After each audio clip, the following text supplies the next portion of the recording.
Okay, guys, so welcome back to the Prices. Once again, this is your host, Gamer, and today's video, I'm gonna be doing a movie review. Okay, now I know I haven't been posting anything in like a good long while. There's been some bit of personal stuff I had to be dealing with, aside from having to get something to record with. But I got my stuff to record with, and I'm still not 100% back.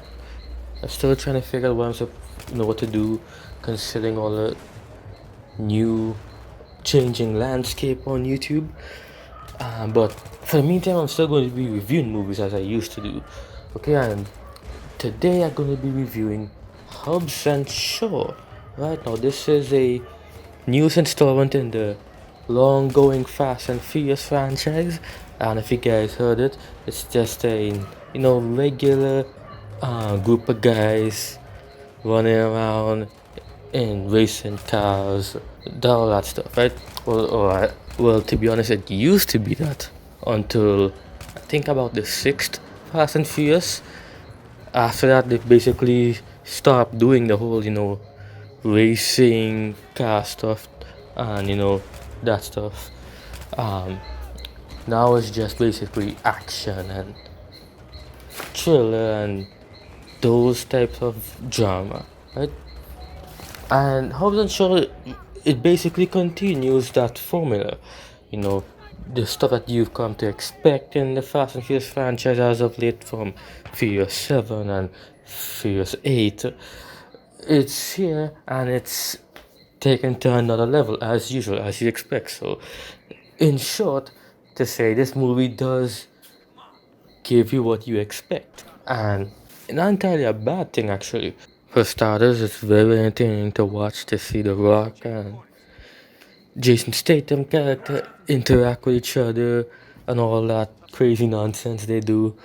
It's really enjoyable and it's one of the main highlights of the movie. And you could basically put the two of them for 2 hours yapping about how much they don't like each other, and it'd still be fun to watch.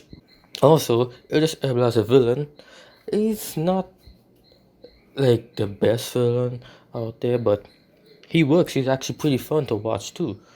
See him interact with the Rock character and Jason Statham character. They do some pretty cool stuff with them.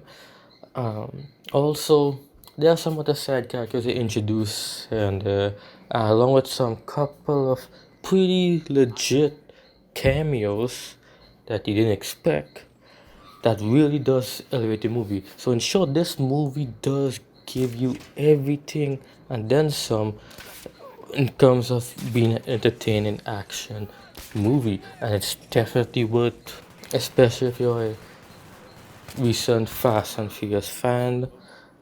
If you're an old fan, you may not like it because it doesn't really have anything to do with cars. I mean, the characters they drive around in a lot of cars and do a lot of cool stuff, but it's nothing about all that. And hell, it doesn't even have anything to do with the actual Fast and Furious franchise in itself, which is probably one of the more negative aspects about the movie. It's set up its own story and it's branching out to do its own thing, which is fine. This is what spin-offs usually do. But considering the fact that what it's doing isn't really, the same thing as what you see in Fast and Furious, hell, you could probably easily call this another movie name and you could go. Because watching this movie, even though it does have some of the throwbacks and the feels Fast and Furious movie, it really isn't, to be honest. Considering how big and popular The Rock has gotten with his recent movies, anytime he does a movie, he basically takes it over. And it's very apparent here in this movie. This is basically like his movie. I know Jason Statham is him and those two are the co-stars, but it's really Dwayne Johnson owning this movie, man. Um, and that's one of the problems that you would notice with Dwayne Johnson. It's a half and half bag. He can deliver a very exciting, fun to watch movie. That's probably the double-edged sword you get when you have Dwayne Johnson. You put him in a movie, give him a lot of money, and he give you a great action, fun, entertaining movie at the expense of making the movie his own thing. And sometimes it works and sometimes it really doesn't. But in this case, it does work, but it comes with a little bit of ifs here and there in the movie. Throughout the movie, the biggest positive I gotta give to it is the pacing. Throughout this whole movie, it's non-stop going at you. Like that 2 hours and 10 minutes, you feel that in a breeze, which is cool because a lot of films we've seen as of late, they usually don't have that kind of fast and slick pacing in them. They're either very short or they're very long. So that's pretty awesome. I haven't. The only other time I've ever noticed this about a movie is probably with Ready Player One last year. That movie was paced very well for its runtime and its content. So that's the huge positive I gotta give to this movie. The biggest negative though is the script. It was going all fine and dandy, but I think after the second act it kinda got pretty wobbly. Like almost like if they cut out something. There was stuff that was happening and then something happened and then they basically decided to go to the island and the stuff that you saw in the trailer, they started doing all that stuff. And I felt like there's probably 5, maybe 10 minutes of scenes in between that second and third act that got cut out on it in the editing room. And I don't know why, but I don't know how or why, but all I do know is that it's obvious and it does affect the film, but it doesn't bring it down. It's just something that's noticeable. You'll notice it when you see it, to be honest.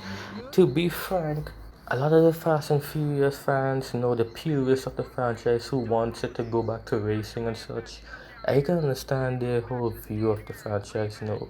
It's not what used to be anymore. Since Paul Walker passed away, the whole franchise changed now. It's unrecognizable. They're only doing a bunch of action and crazy stuff. It's not about racing anymore now. But you have to understand the other argument when it comes to these franchises. After a certain time, people they just get tired of seeing the same thing going over and over. Not that when the Fast and Furious franchise was about car racing, it wasn't the same thing. Sure, they added some stuff in, but eventually they decided, okay, maybe we should try to do this. And when they decided to do that stuff in Fast 5 and Fast 6, it worked out for them. They started making more money. And yes, I know a lot of that has to do with the fact that they brought in The Rock and some of the actors were getting more popular, but it was getting more positive reception for them when they were doing that. So it makes more sense for them to just continue this route. Because if you think about it this way, remember when the Transformers franchise started off? It was huge when that kicked off. And they were doing all those cool stuff with the sequels, even though they got a lot of bad reviews. Now, eventually, at some point, people got fed up of it. And then the fourth one came out. And then next thing you know, the fifth one came out and it flopped. Right? And that's how you know when it really has run its course. Now, am I saying that would have happened with the Fast and Furious franchise if they stayed with the racing stuff? Maybe. I don't know. But what I can say though is them changing it up a notch with these new stuff that they're doing, it's working out for them. I know a lot of guys may not like it, but to be honest, it's the best for them if they want to keep the franchise moving forward. Okay, so I've been rambling about the movie for about a while now, so I'm gonna sum it up. And overall, I would say this movie is 7.1 or 7.2 out of 10. It's good. It's nothing special, nothing great, nothing exceptional. It's definitely not bad or anything like that. It's good enough for you guys to enjoy it, right? So there, I guess that pretty much sums up my Hobbs and Shaw movie review. right? Great movie, good action, very entertaining. You enjoy. So if you guys like this video, be sure to comment, subscribe to my channel, share with your friends, and let me know in the comment section down below what you think about the movie. Do you think it was good, it was great, or it was bad, you didn't like it, or anything like that? Let me know. Be sure to check out my other videos, and I'll see you guys later.